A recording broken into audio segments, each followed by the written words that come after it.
show, Watch Party. My name's Barry Leonard. I'm the radio voice of Big Red. He's a native of Antioch, Tennessee, one of the quickest players not only in Cornell but in college basketball, number 22, Miles Asafo-Ajay.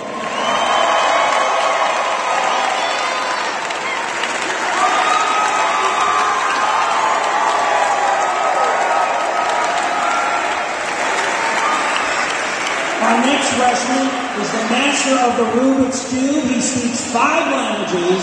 A native of Potomac, Maryland, number 55, Eitan Chemerinsky.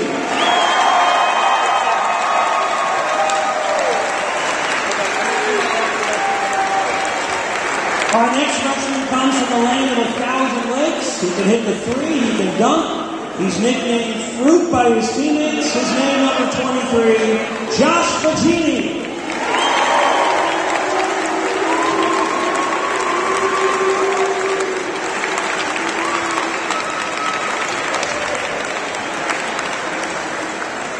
Our next Big Red freshman hails from Tampa, Florida, joined the Big Red in mid-season, played 4 games after serving as the team manager, a 6'3" guard who can shoot the J, number 23, Jonathan Gray.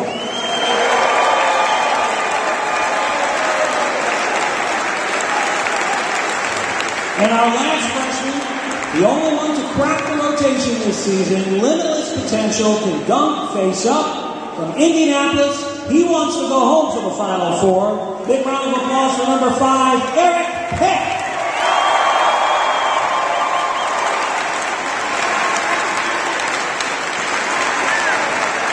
On to the upperclassmen. This sophomore, we all know, honorable mention All-Ivy this year. He's the reigning Ivy League Rookie of the Year, the career leader in 3-point field goal percentage at Cornell. Just ask Syracuse. He hit 6 on them. Your starter in the backcourt, number 3, Chris Robleski.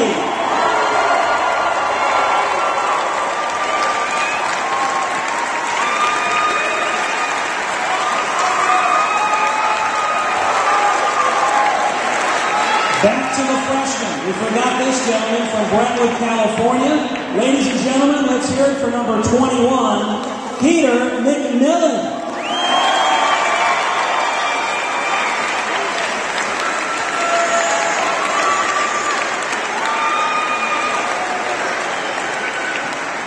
Our next upperclassman sat out last year after 2 seasons at Kentucky, but he's played a big role for the Big Red, a West Bloomfield, Michigan native. Big round of applause for big number 42, Mark Curry.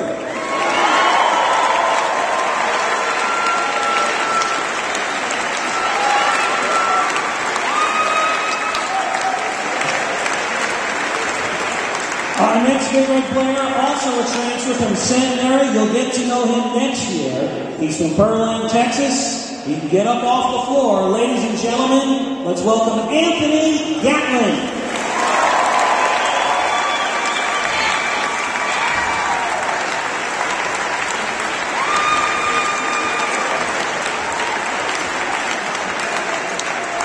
Our next Big Red player is also a transfer from the University of Massachusetts. He can shoot it from the outside, among the leaders in the Ivy League in 3-point field goal percentage from Miami Beach, Florida, number 11, Miami Max Grover.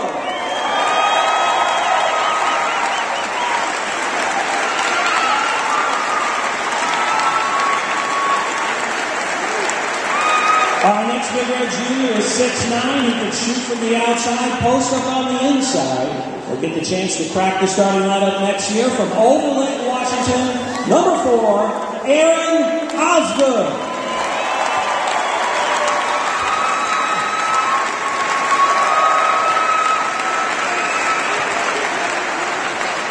Our next Big Red player at times can look like a football player, at times a middle linebacker, but he's tough in the paint, a great rebounder, the best set of hands in the Ivy League. In Southern Pines, North Carolina, number 24, Adam Wire.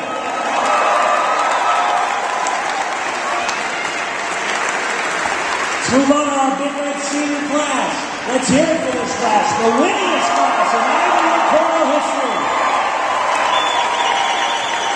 3 straight Ivy League titles, and once again he'll get a chance to play in the tournament. His first player, the 2007-2008 Ivy League Player of the Year, Associated Press All-American, three-time first-team All-Ivy League player, the career assist leader at Cornell from Birmingham, Alabama. Let's hear it for Sweet Woodsdale.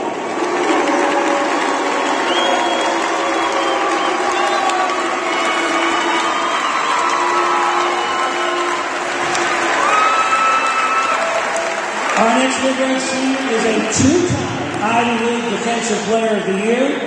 First team All-Ivy this year, led the conference in field goals, rebound, and blocks. He's a tri-captain. He amps you guys up at home games. High fives galore. The local boy from Spencer Barrett High School, Lockwood, New York, the big man, #1, Jeff Booth.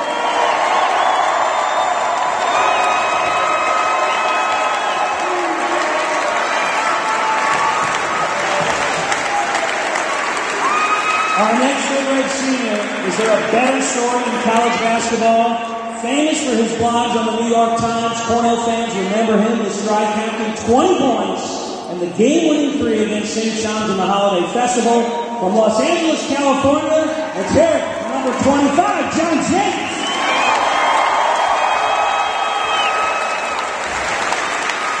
A junior starter for the Big Red. This triplet is one of a kind, one of the more athletic guards in the Ivy League, the number 2 career three-point percentage shooter at Cornell. He can get you 20 on any night from Burlington, Kansas. Big round of applause for number 15, Jeff Green.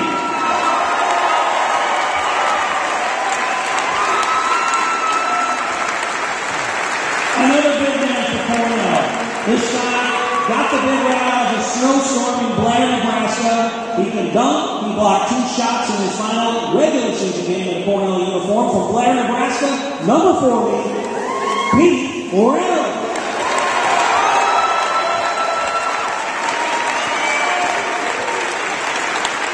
Our next big red senior, another captain.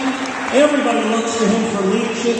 He's been a starter throughout his 4-year career. Came off the bench, but is among the all-time leading rebounders and shot blockers for the Big Red.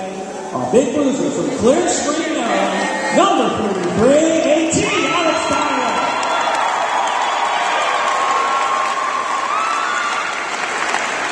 This next guy needs no introduction. You know him because of his smile. He smiles like Magic Johnson, shoots the left-handed J. From up north, from Toronto, Canada, ladies and gentlemen, your dunk champion at Cornell, Andre Wilkins.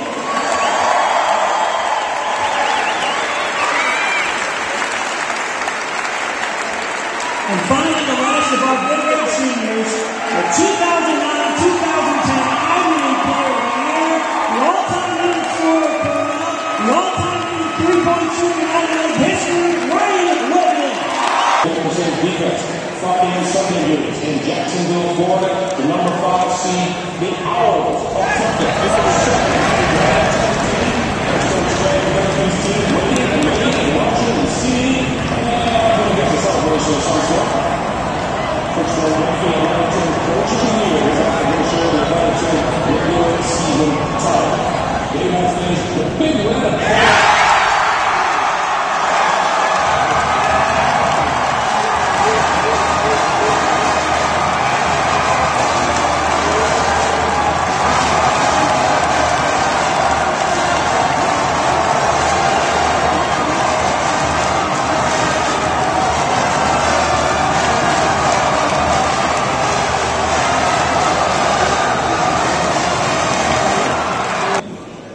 A personal reaction is obviously it's a hard one for me to stomach initially. That's all honesty. That was my biggest fear, is going in there and having to play Temple just because of Fran. And not only our relationship, but what he's done for me. He's done an unbelievable amount in my career. And in this business, you don't get anywhere unless somebody does that. I'm pretty sure I wouldn't be here if it wasn't for him. For our guys and his players, man, it's a great game. I think it's a very good basketball team. I also think it's a team where we match up fairly well, as they've done. I think it's an even game on a neutral court, which is all you can ask for in the NCAA tournament. How do you internalize something like that? Was it when the selection committee does something that you probably figured, we know the relationship, and they do that. It's hard to know if they do know the relationship. I don't know if they go through all that. I worked with him for 10 years. They knew he was in the Ivy League for all those years. And I thought, since they won the A-10 regular season, they won the A-10 tournament, that conference is ranked in the top 5 in the country, that they'd be a 3, maybe a 4. And we would probably not play. Obviously, when we fought to a 5, I said, oh, yeah, this could be us. Did you start, as the program went on and on, did you start to worry that you were going to grab Temple? Well, I worried about Temple and Richmond because I think they were both sitting there, not showing up yet. And I knew they were in that range that we were. So, once again, I was hoping it wasn't Temple. And Richmond's really good. I was thinking that we're going to have to go against some Princeton's type of stuff again. How much of Temple have you seen this year? Yeah, you know what? I follow their score every time. You know what? We practiced. We actually scrimmaged down at Temple. We scrimmaged Navy earlier in the year. Trying to think of the games. We watched the St. John's game because we played a common opponent in St. John's. I saw the Villanova game, and I saw this whole tournament. I saw random games. I throw on the computer and just see how they're doing. Defensively, are they as good as advertised? You know what? They're a typical Fran team in the sense that they're not going to do anything crazy. They're going to make you beat them. You're going to have a hard time trying to figure out finding open guys. Most shots are going to be challenged. Probably not double teaming. They're not trapping that much. They're just playing solid half-court man-to-man defense. Coach, never been able to pull out a win here in the NCAA tournament. What makes this team different? You think that they're going to do it? Well, what I would say to you is that I think we've done a lot over the last 8 months in terms of scheduling and then playing that preseason schedule. With addition, I think we have way more depth than we ever have. I think these guys are bigger, stronger. Even a simple thing like Jeff Reeves is a starter last year. We weren't able, with our depth, for him to come off the bench. A kid like Mark Curry now is another bigger body that can help us even in a game like Temple. I hope that would help us in a game like this. How do you feel in that instance when Cornell popped on there next to Temple? And people here are very excited, and you got just the opposite reaction about it. I did. That was a hard one to stomach. I was like, we would never play each other in a regular season game because it'd be torture. To see in this profession, you want your friends to advance. The NCAA tournament is the pinnacle of what you do. So both of us are going to have to get over. I'll get over that in an hour, and he's as most competitive person I've ever met. He'll get over it. He'll want to kick my butt, and I'll want to do the same. It's just the initial reaction is you don't want to do that. Will you call him here? Will you talk to him? Yes, I will. What do you think of the crowd here tonight? Obviously a pretty big crowd, the band, the cheerleaders. It was great. That was as great a setting as you could ever imagine. I'm so happy for our university, the kids on our team to experience this. This was done right. It was even the anticipation of the seed made it even more of the exciting day. It was a great setting. As I said to you, it was probably a couple of seasons we didn't have this many people in for games, let alone for a selection show. It was real impressive.